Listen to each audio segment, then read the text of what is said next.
Have you ever listened to a chart-topping song and wondered how it made it to number one? From questionable lyrics to mind-boggling production, these are my picks for the top 8 worst number one songs of all time.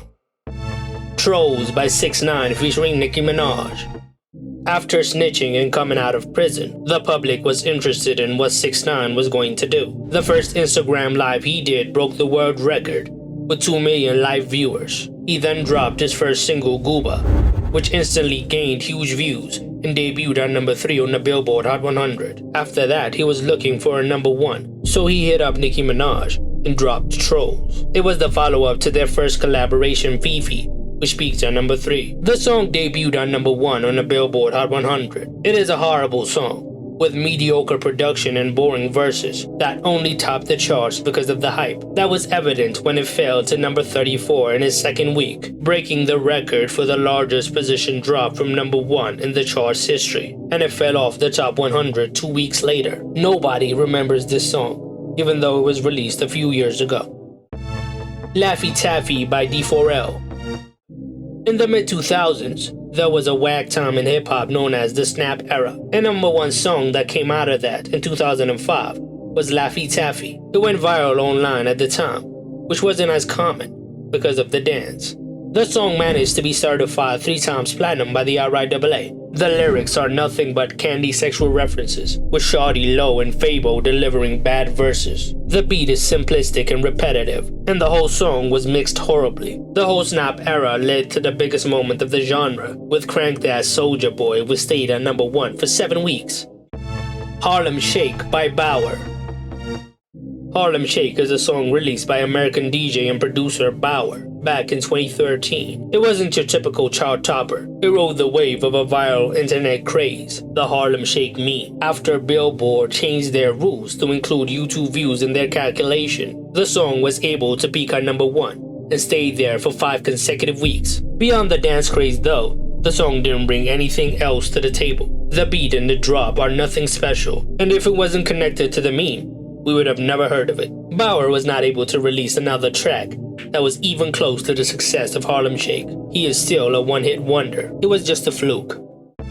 Savage Love by Josh 685, Jason Derulo and BTS. The Lax Siren Beats melody samples the 2010 song by Josh 685. The sound went viral on TikTok at the end of 2019. As the true cloud chaser he is, Jason Derulo thought it was the perfect time to use the momentum and remix the sound to a new song called Savage Love. He initially did not credit Josh, or nor did he obtain clearance for the sample. After he faced backlash, he released the official version with him on June 11, 2020. Then the remix with BTS pushed it to number 1. It is one of the most manufactured number 1s of all time. That sample is annoying and everyone just feels inauthentic on it. It was just a cash grab.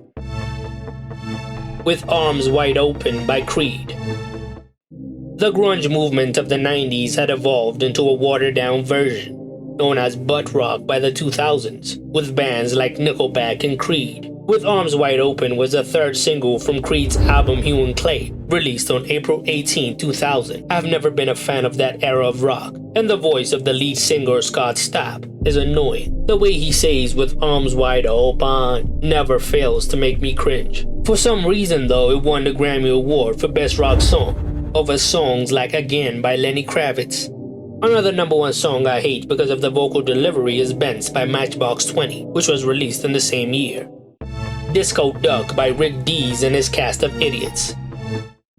Disco Duck is a satirical disco novelty song performed by Rick Dees and his cast of idiots. From the album The Original Disco Duck, Rick Dees was known as a radio personality and comedian. The instrumental is a banger, but the Daffy Duck vocal performance is super annoying. This one is meant to be bad, but it went number 1 for 1 week in 1976, so I had to include it.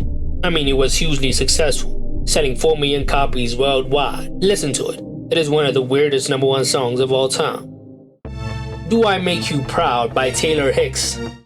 The 2000s was full of songs from American Idol winners that go number 1 for 1 week and fall off. The worst one was Do I Make You Proud by the winner of the 5th season of the show, Taylor Hicks. He performed the song at the finale. Taylor's win was controversial, as many people thought Chris Daughtry should have won that season. His career never went nowhere after Idol. As far as the song goes, it is a boring piano ballad that is poorly written.